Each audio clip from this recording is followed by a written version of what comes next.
Welcome to the Latina Presente podcast, our space to say it out loud. I'm your host, Ivona Armenta. Thank you for your presence and energy as we share our stories and explore both personal experiences and larger conversations that impact our community. Every episode is an opportunity to come together to reflect on our past, connect to our present, and share our individual and collective voice to impact our future. Our speaker today brings us to reflecting about how we share our culture and how much energy we should think about dedicating to debunking misconceptions. She shares what it's like to remain authentic and strategic. We dive into what comes of being bored and remaining curious. And we explore the kind of family dynamics that lead to a life of experimentation.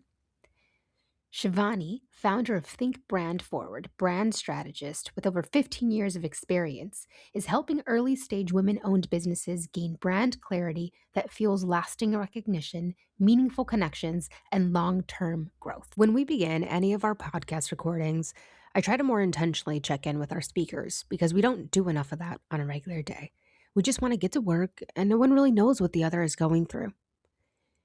Through our podcast community here, we try to create the environment for people to share if they would like to, be ready to actually listen, and meet them where they are. And this is what guides our conversation. The first thing that Shivani and I talked through was how the day before was a pretty heavy one for her and her family, filled with grief, a feeling that never really goes away. You just kind of go through it and experience it in waves. And while that conversation was a more intimate moment between us, that did lead us into learning that Shivani is the youngest sibling in her family, and her oldest sister has always been a pillar of support. So it's just the two of us, siblings, and small family. Like we grew up in a nuclear family. Me, my sister, mom, and dad. We didn't grow up with a big, large family setting. It was just the four of us. My dad was in a lot of like transferable job. He was not in the army, but his job needed him to move every 3 to 4 years. So I think that's what my childhood was like, moving quite. And until I think about a decade ago, if someone would ask me to introduce myself, I would always be like, I've lived in 13 cities, I've changed 42 houses. So like that was, and it would always intrigue people to be like, okay, tell me more about that, because a lot of people have a very we grew up in this home, we were born in this home kind of a childhood experience. But I think my childhood experience has been about moving, shifting. I always remember the packers and movers used to be in, and my mom would be like so stressed and sad, and all we could do as kids was just watch, this like watching what's going on and preparing for the next school, the next set of friends. And as you grow older, when you're younger, I think probably I don't even remember so much, but I think I remember the later, like middle school and the years after that. That okay, each shift was quite difficult, and but also at the same time, it was also interesting to see how quickly we absorbed and moved on, like how quickly we were able to switch into this new place and friends. And I think it's brought in a bit of I would say flexibility in our attitude of adjusting quickly. Like I don't take too long to adjust to anyone or any situation, any place. I feel home very quickly. It's not a big thing for me to be to make friends or to talk to someone, or like, though I think at my core I'm an introvert, but it's very easy for me to talk to anyone. And that's how I look at it now. That this is great, like the fact that because of this we had this attitude of flexibility, attitude of it's not a big deal. Like any new change is not a big deal. I think that's something that I always remember from it. And for my childhood most favorite memory, I think it would be like playing with my sister. Like I think that's something that I always. And she was like, I mean, she's the ideal elder sister, always protective, caring, and I was the naughty, the mischievous one, always a troublemaker in school, at home. And she would be like shielding me and protecting me because she knew what was coming. Because I've done this or I've done that. So I really fondly remember her protecting me so much. And though she didn't have to, she was a kid herself. But because I was such a trouble, or like my mom would be so upset that, oh my god, this one's again done this or that, that she would like preempt it and start like figuring things out. How can we make the outcome a little easier for her? So like that's my fondest memory of how much she loved me and still loves me and protected me. It's really something amazing. Shivani describes her older sister as protective, caring, and shielding Shivani in this I've been there before kind of way. And maybe I'm a little biased here because I have the experience of being the oldest sister in my family, but the younger sibling narrative and experience is not one we often highlight. And when it is shared, maybe there's a concept of they were spoiled. In our families, we might hear, when I was your age, I was already doing my own laundry. Yes, Ivan. But Giovanni helps us shine a light on the youngest sibling experience in a different way. I think yes, there is so much leeway. Probably I'm a parent now, and I am a parent to only a single child. So I do think that the elder ones have they've been tested on for everything the first time, right? Like it's as from the parents' perspective, they are the first child for them, and hence everything was an experiment to say, right? Because they never got it right the first time, then they figured out, oh, okay, this is what it's about. So as soon as the second kid comes, I think that pressure of uh, being right is gone. And I think that's where the wildness comes from, or the even the reactions that the parents give is like, it's a bit more minimized than what the elder child would have experienced, right? Like if you're sick, either they know what this is about, they know how much time it's going to take for it to be over or whatever it is, right? So I think that as a younger child, you see your parents a bit more chill than what the elders would have seen. And that gives you the leeway of, like, I think that the because a child is essentially absorbing the environment, right? Like as it's like the child is actually a mirror. That's what I feel with my son as well. Like he's always mirroring us. There's like monkey see, monkey do. And so I think as a younger kid, because you see your parents not overreacting or being extra cautious with you, there's a constant freedom of like pushing the limit a little bit. Like if okay, if this is not, because also I think as a human requirement when you're young is attention. You want the attention to be on you, but they are chill, they are not reacting to anything, so you kind of keep pushing the envelope a little bit more to finally get that attention in any way. Maybe it's love, maybe it's anger, maybe it's whatever. So I think as a younger child, what the elders don't get to experience is that freedom of that, like okay, I can do this, let me, because my sibling who I just mentioned has two kids, and again the story is repeating. The younger one is the one who's pushing the envelope. He's like, and they're like, we just didn't have this experience with the first one. This guy is like. So I think that's what the second child or the younger one's narrative is, that there's a freedom to experiment. And I think that's what even I've done throughout my life, even beyond just being with my family. Eventually is I've experimented a lot. I've changed courses a lot. I've changed. I want to do this too at this age at 40. Oh yeah, I want to like go and do public speaking too. Like I always, like, experimenting is never a problem for me even now at this age. It's not like, oh, I'm 40, I should have got it figured it by now. This is my track and I have this very vertical growth, very linear growth, and this is how it should be. Like that narrative doesn't exist for me. So I think that's what it is about being a younger kid. So they're not spoiled. Everyone around them is just more informed. And because of that, they feel safe to experiment. That is beautiful. I wanted to learn more about experimenting in Shivani's life and what that has meant to her, but also how she's gotten to a point of experimenting. For a lot of us, experimenting means going into the unknown without knowing if our efforts are going to be met with, quote, successful results.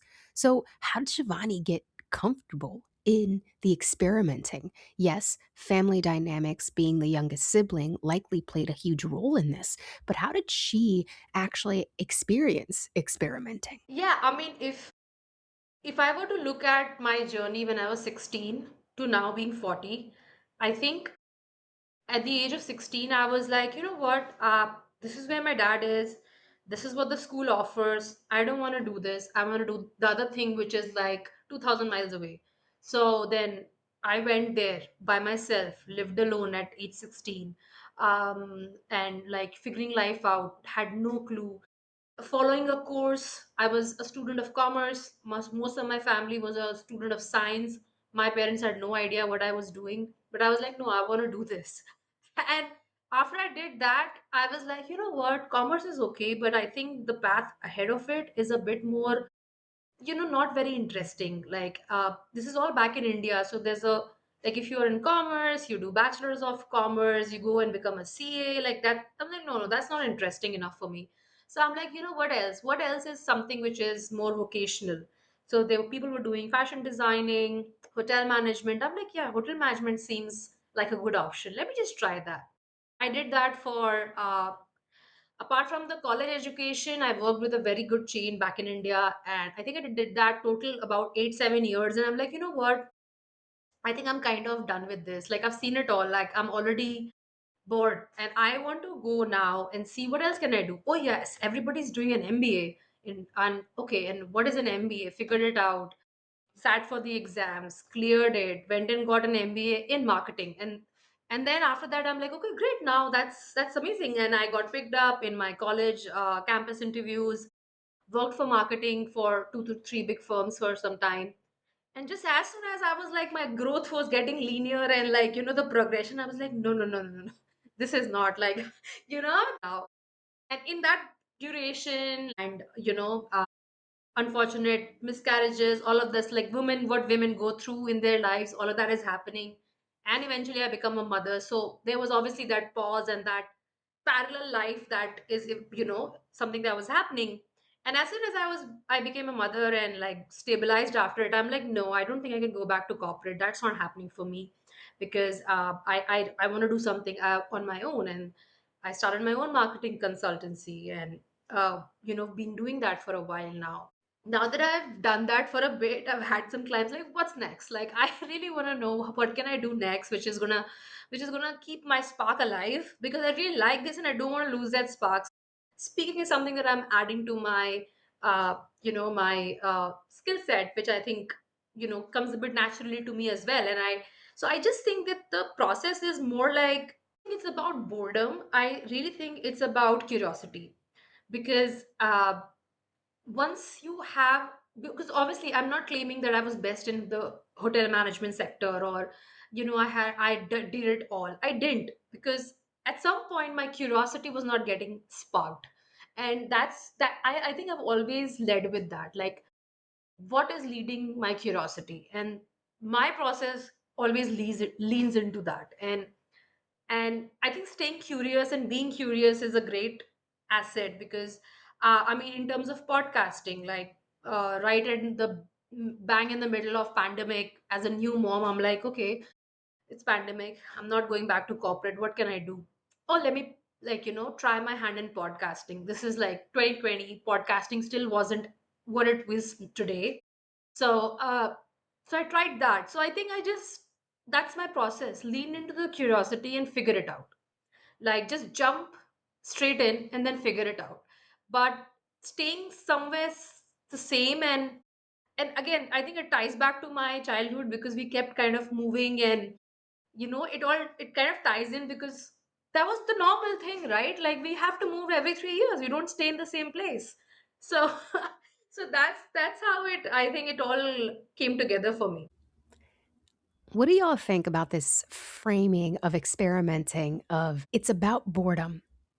You almost have to be bored and to then lean into that curiosity. To get a deeper sense of how this curiosity lives within Shivani and how it shows up for her as she embarks on experimenting with her speaker journey, let's learn about where her story starts. Most of my life I've been in India. I was born in India, raised in India. in between us being in India for 5 years, my dad was relocated to Saudi Arabia, so I've had some of the Middle East experience as well while we were growing up.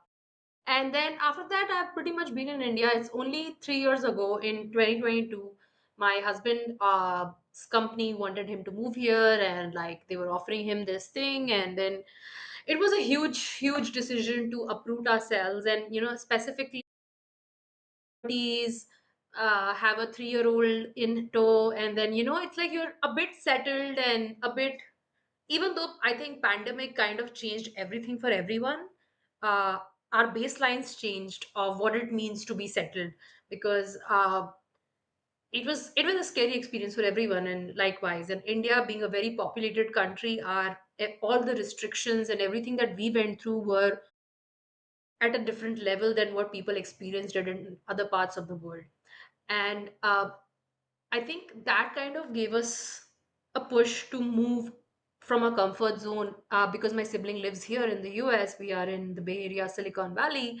Uh, so that kind of had that reasoning behind the uprooting, because it needed to make sense to uproot yourself, mostly because I wanted to be closer to my sibling. Had there been another pandemic or another one that's coming, like what's my child's, safe space? I mean, friends are friends, but family is family. So, so that's the reason we kind of moved back 3 years ago. And um, it's been a very interesting experience. Like, you always think what it is to be living away from your own home. But once you are here, you realize how different culture, not just culture, even like, I mean, silly example. I think we're a bit spoiled back home with the kind of support system we have in every respect. Amazon guys come and pick up everything from our home for returns. And we are a highly populated country. We're like about 1.5 billion at this point. And Amazon has infiltrated every city, every nook and corner. And you just need to do a return, and the guy will come and take the parcel for you and all of that, right? Like, it's just, for me, when I came here, that entire experience of like, okay, you're gonna do it yourself. No matter, there's no one coming. There's no help. You have to do everything yourself, and that's a whole mindset shift, and it's not that one is better than the other. There are pros and cons to each of it, but to adjust yourself to this new lifestyle is an effort. It's like it has taken me some time to learn the stuff and figure it out. And in this whole experience, also an entrepreneur, because I've chosen that route for myself. I could come here and I have all the legal papers to apply for a job, but I'm like, that's just not my vibe. I know I will fizzle out so soon. And that's, I already started this thing back home. I'm already working as a consultant. I had a few clients that I was still working for when I came here, so I had to kind of eventually wean them off and find new clients here. So it's a whole different ecosystem here to work for clients and things like that. So I think, while challenging, I really enjoy it, because again, as I said, like, I this entire theory of displacement for me is where I come from. Like, I embrace it with open arms, because that's how I've been. And tomorrow, if my husband says, "Oh, let's go to Germany," I think I'll be okay with that too, because I'm like, okay, let's see what Germany's got for us. Shivani begins to touch on subjects that I think can be very relatable across cultures, especially for our immigrant communities, for our families. And she talks about uprooting needing to make sense, the different cultures that you have to exist within, a support system that exists back home, but that doesn't necessarily exist here in the United States. We can be very individualistic. And Shivani, through her experience, talks about communal versus the individualistic kind of living. Individualism strengthens the idea that each person progresses through their own efforts based on dedication, focus, effort, and the personal decisions that are made. Community confirms that personal achievements come from shared knowledge, common values, and mutual support. Society is responsible for the success of all. Everyone shares equally to resolve problems. Are these two ways of existing opposites? Are they at odds with each other, or can they both exist? Maybe it's not that one is better than the other, it's just different. And the solution is likely, I think, understanding how they're applied across cultures. I think India has a very different flavor to it because of whatever the Western media has consumed of it. And one thing that I always say, like, our food is so diverse, is so like the whole narrative of chicken tikka and like naan being Indian food is so nothing could be further away from the truth, because naan and chicken tikka is like that entire side of Asia, is like it's across many, many countries. And Indian food is so diverse. Like, I think the first thing I want anyone, if they don't know about India, is to know is that India is not just one culture or one specific religion. It's a cult. It's an amalgamation of so many different parts of the land that we are in. There is a Deccan, which is south. There is eastern, which is going towards Assam and Tibet and all of that. There is a western side of it, which is all coastal. There's a northern side of it, which is where the chicken tikka and all that comes from. But India as a whole is so diverse that people have no idea how diverse India is. And that's something that's such a, in a way, I also want to protect it. I'm like, let some things be protected, and let that not become like that. Let that diversity live within there in its whole originality and its beauty, because it's just so beautiful. So I think food, again, because of these regions, food is so diverse, and it's the best part of our country. It's our food. Because now people are talking about gluten free and vegan. We, for hundreds and hundreds of years, we have been vegan and gluten free in so many parts of our country. And it's like people are started talking. The other day I was like at a restaurant, and somebody was serving mung beans, and the table was talking about it, and I'm like, my god, I've been eating mung beans since I was a baby. That's the first thing we get as babies, because it's very easy on the stomach. They really boil it and give it to you. So I know the world is figuring out turmeric or moon beans now, and it's been like our ancient food for our country for a while. So I think food is something that I really feel, culture wise, that is something that people have no idea about. And uh and I'm okay with that. I'm like, but if you were to hang out with me, I will take you to places which actually serves amazing Indian food, the kind of food that I eat, and then you will have no idea about. Y'all, when Shivani expressed the idea of basically my culture, my cultura is so beautiful and I love it, and y'all have misconceptions about it. And sometimes I want to express those, but most of the time you want to preserve them. It's almost like not wanting to share those bits of your cultura because people can exploit them.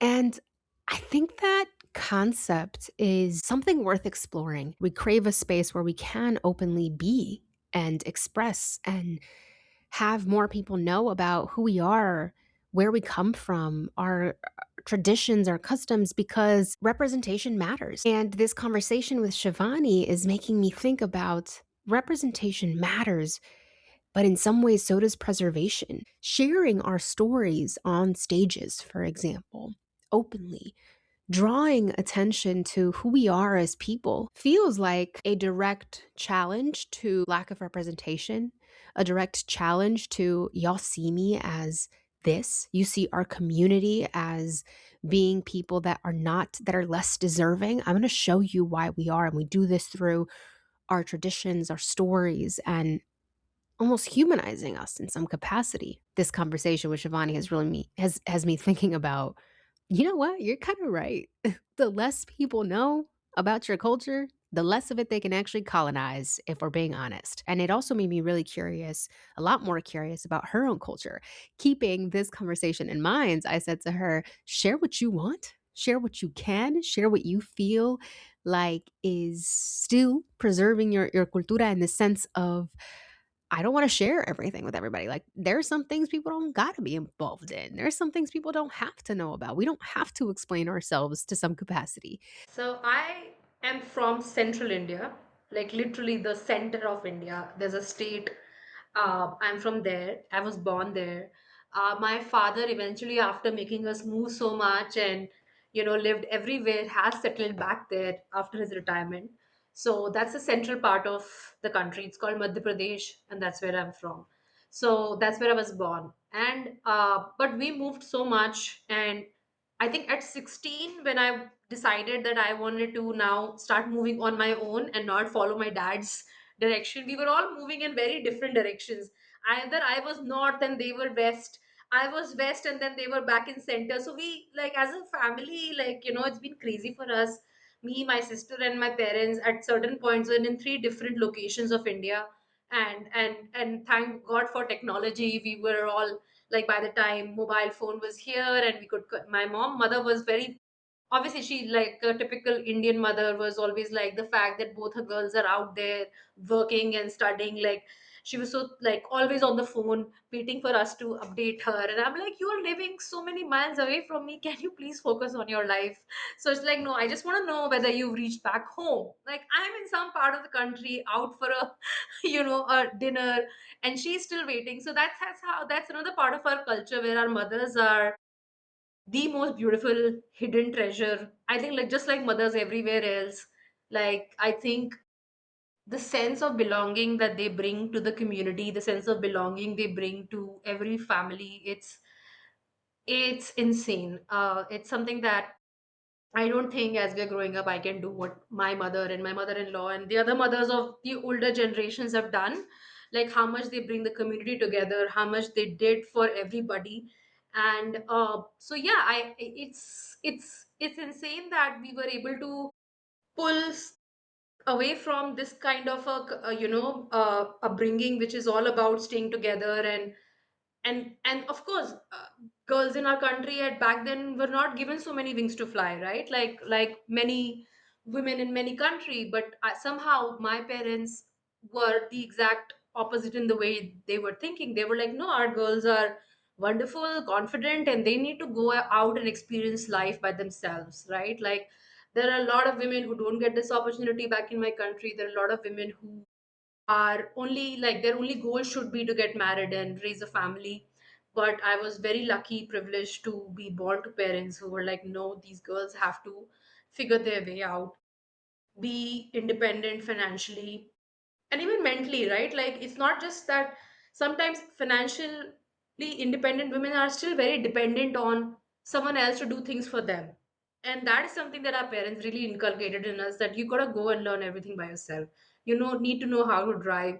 You need to figure out, like, uh, I mean, just get on a flight when airplanes became, like, I'm literally old, okay? Whoever is listening, there was a time there were no planes, and then it all, like, opened up for the economy. So I come from that time, and I think the first time I traveled in a flight was by myself, and my parents were like, yeah, just try it, you can do it. So just despite of wherever we were all connected, but there was a lot of freedom and a lot of uh, trust that was put on us to figure this out. And I cannot be more grateful that it has helped me so much.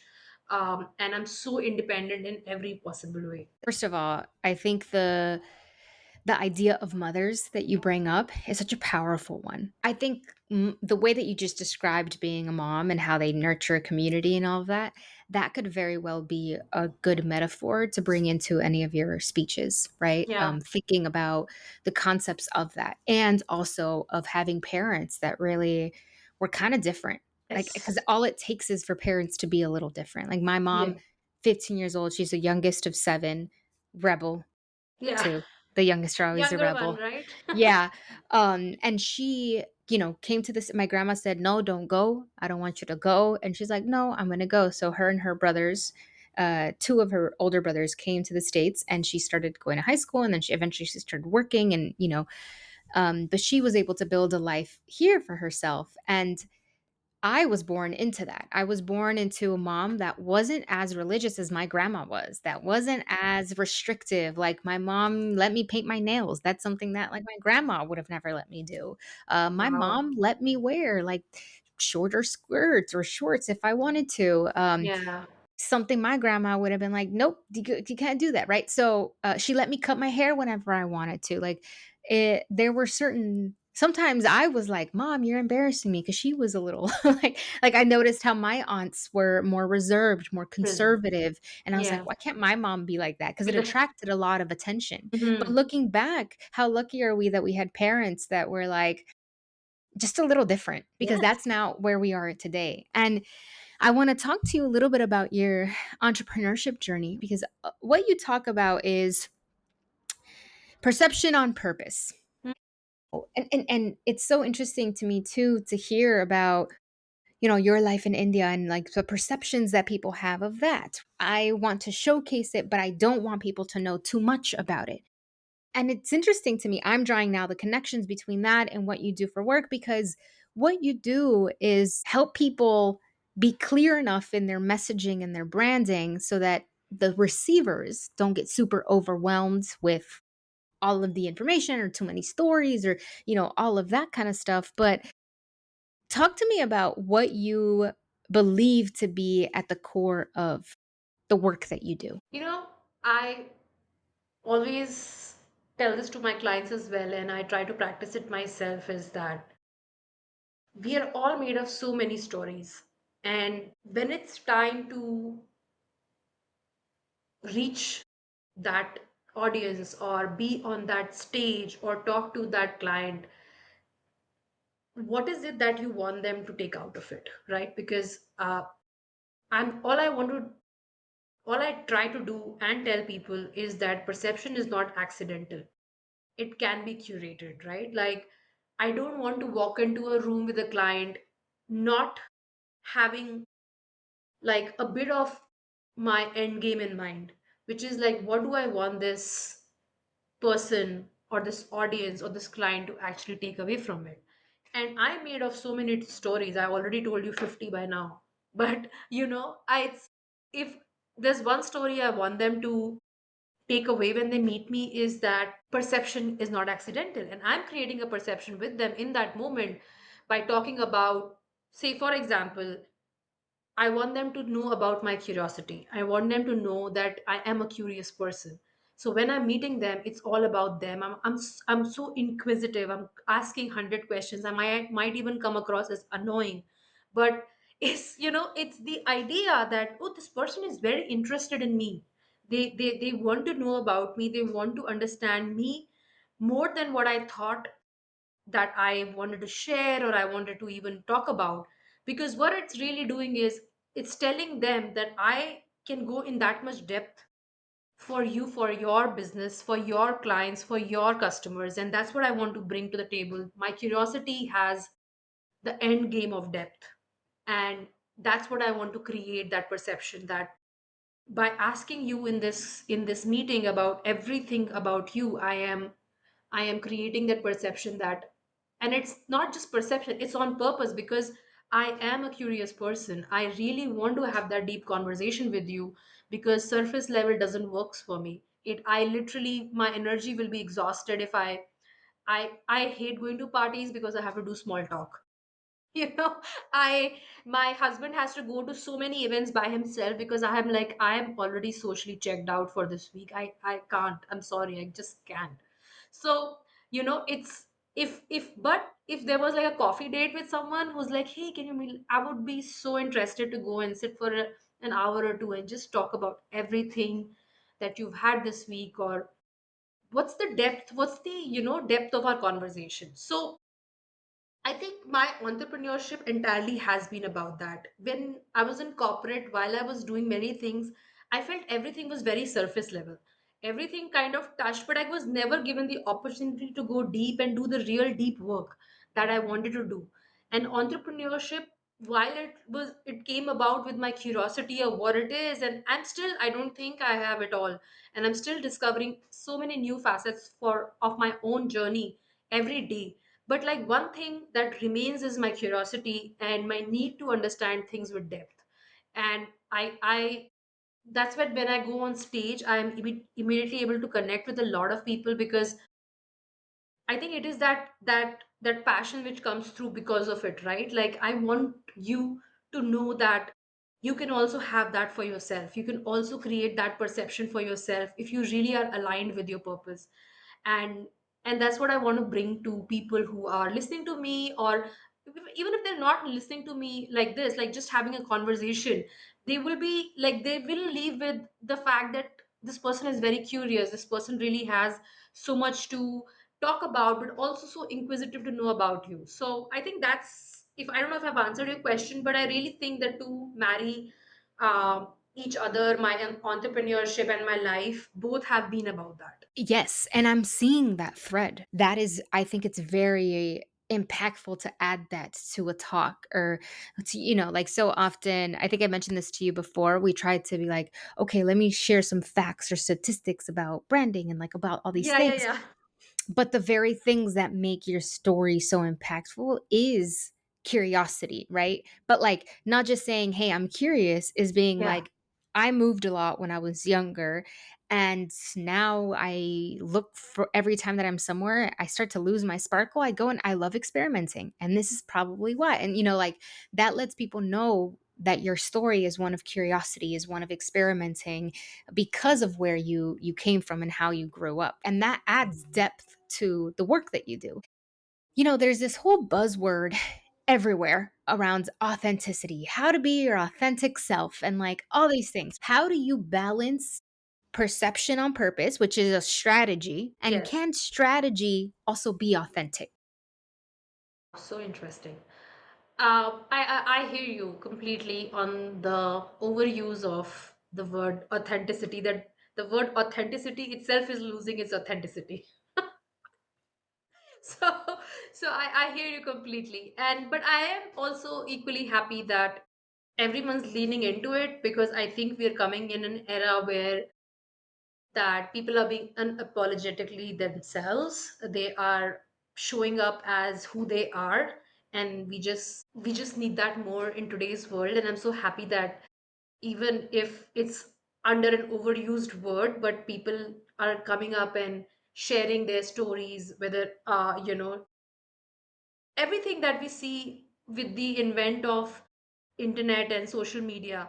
I want to see the positive side of it. I want to see how much more it has helped all of us than taken away from us. Yes, it has taken away from us, but I really feel that the fact that people come up and share their stories and talk about things in detail, about who they are, where they come from, what their struggles have been, how did they overcome their struggle, and how are they helping others because of what struggles that they've seen for themselves, right? Like, I was just seeing an influencer, like, because they were not able to speak in English a good way of doing it. That's their reason of creating their entire business, is like, helping people bridge that gap when they come from a place which is not, the prominent language is not English, to being in a place where English is the most used language. So how do you fill that gap? That's their whole business. And while there are so many apps that can teach you, what they do is they also support people with translators and daily interpreter calls. And there's so much more than just go and learn English. Like, look at the nuance of help that they are offering with that business. So I just feel that authenticity is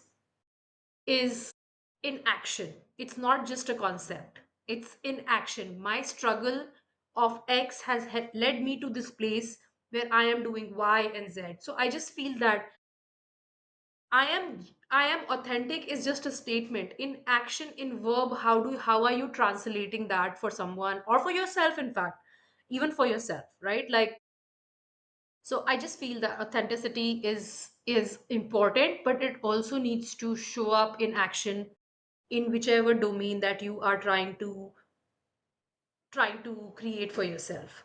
Uh, and why authenticity and perception are very closely linked is because perception is an outcome. It's what you someone else has perceived you, right? Like, it's not exactly in your control, but being authentic is in your control.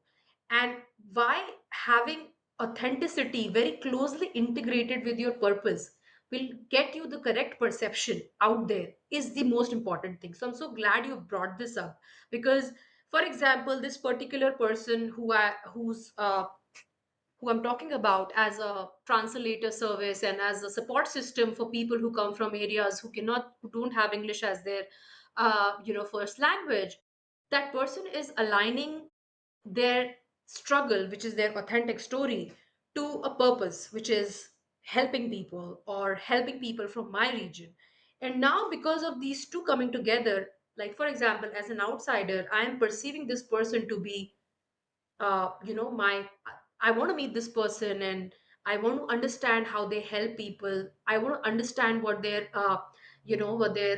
ideas are for what they're doing. So my perception for them is, wow, I want to work with this person, I want to learn about this person, I want to know more about this person. And maybe if like I have a friend who needs that service, I want to refer to them.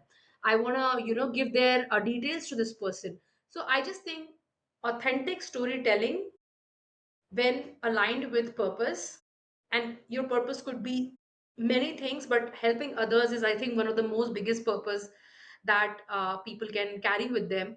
When you integrate these two very closely, your perception is definitely working in your favor. It's strategic, it's something that is helping you get the visibility without trying too hard, because this is really you. No, I don't have to create a story, I don't have to force a narrative. It's like marketing on, like, forever. Like, you don't need to even spend on marketing, because these two are so closely related. And this is an anti-marketing advice that I'm giving, because I'm technically from that field, and I should tell you, no, you must spend on marketing spends and ads. But I really feel that we are beyond that now. There's just too much noise everywhere about who you are, I mean, what you sell, and how can you sell better. But I really think that we have to take a step back and authentically show up, create that perception that people are drawn naturally to you, and you have crossed that barrier of just selling on, because that's what you think business is about, which is selling more, create more leads, create more business, create more cash flow. Yes, that is important, but what beyond that?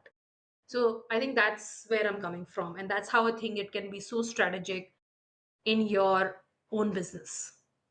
I love how you talk about authenticity and perception are one and the same, or can be one and the same, because what you're grounded on is your purpose.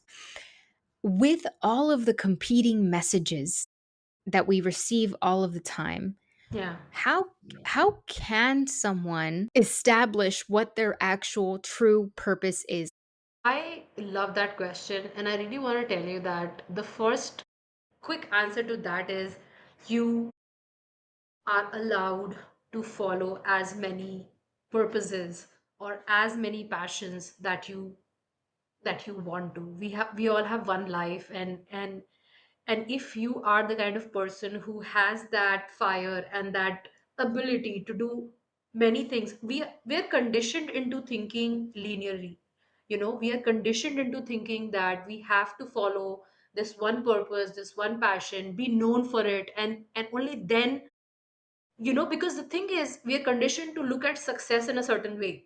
That, for example, Mother Teresa worked tirelessly for people who were sick, and she that was her purpose. Steve Jobs created Apple, and his purpose is so well defined.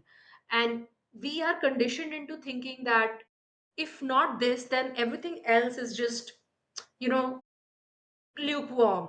But I really want to challenge that narrative, right? Like, I want to challenge that today. Being curious is my personality, right? And I believe in that is how I do things. I can bring curiosity to anything I want, because that is my passion, my that's my authentic self. With curiosity, my purpose is to bring depth, to bring nuance, to bring clarity, to bring so much that people enjoy that what they're doing, right? Like, people love what they're doing, and I can bring curiosity in so many ways. Tomorrow I will, if it's not for a client of mine, I can bring curiosity into how I am, like, raising my kid, or what new things I do with him. I can bring curiosity to how we plan our holidays, or where do we go next.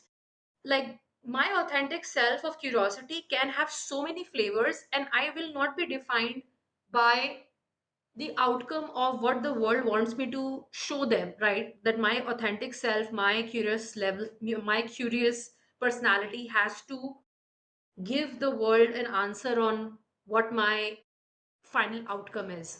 And I really, really feel that anyone who is struggling today, that, oh no, like, I look scattered, or I look too too ambitious or too non-ambitious, like, I think world will always have a narrative for you.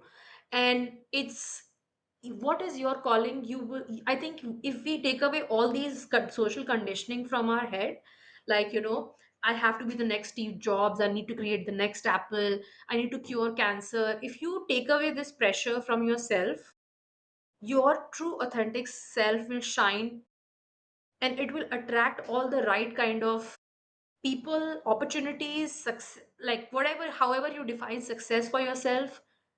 I really feel that the more we ease out the pressure on our own self with what we've learned from the world, more authenticity and more curiosity and more I think you'll have that vibration across. And I really, really feel that people don't have to worry about, okay, I started with this story, but I'm in this story now. Like, how is somebody, how, because you are basically thinking from someone else's point of view, right? And for me, right, like, I was a commerce student, I became a hotel management expert. After that, I did an MBA for Vans shoes. Then I did a marketing consulting thing. There, if there is a person who's sitting and thinking, my god, she doesn't make any sense, and like, I'm like, probably you need a job right now if you were to sit and think about where, because look at me, I am living a life that I'm only going to get once, and I'm doing everything possible that I can in the means and the time and the space I'm in, right? I'm not restricting myself to someone's narrative of what my success should look like. And my success for me is how often I get to do new things. That's my measure of success. And it's, I'm not working to make sense to one particular person. And I hope that this message my kid can take from me, that you're allowed to go out and try as many things as you can. Look at the times we are living in. I know the world is a dumpster fire right now, but if you take away the media right now, the sky is still blue, the grass is still green, and we still have opportunities. We can go out and, you know, live and do and things. And I want to bring that optimism to everyone. Don't worry about what your parents or your spouse or your friends are thinking about you. The real impact will impact the person who is actually aligning with what you believe in. And it doesn't have to be your immediate circle. A lot of people tell me that, like, you are podcasting, aren't you afraid? And in the very beginning of my podcasting, they were like, what is this? Why are you doing this? And I know people don't understand, but I believe in this purpose, that when I talk, I inspire somebody, even if it's one person, somebody out there listening. And I've always gotten such great feedback from somebody I didn't even know, or I knew long back. I heard you and you were amazing. So I'm like, yeah, that's it. That's why I do it. So I really want anyone thinking about authenticity, go within, go deeper within. Really, because I think all of us have a beautiful quality inside, and the more we go within, take away the pressure of what the world has conditioned us to be, you are going to blossom and bloom into your purpose. That's what I feel. And that, I think, is the perfect segue into the prepared speech that Shivani has for us today. Perception on purpose. Perception is more than visibility, it's the bridge between your purpose and your success. Shivani helps leaders, entrepreneurs, and teams uncover the deeper why behind their work and align it with the way they are seen in the world. Because here's the truth: no matter how powerful your product, service, or idea is, if your perception isn't intentional, it limits your impact. When your perception reflects your purpose, you create trust, credibility, and a brand that feels magnetic. The result: greater influence, stronger connections, and growth that is both meaningful and sustainable. Shivani says, Your purpose is your story. Your perception is your currency. Align the two, and your brand becomes unforgettable. Please welcome to the Latina Presente stage, Shivani.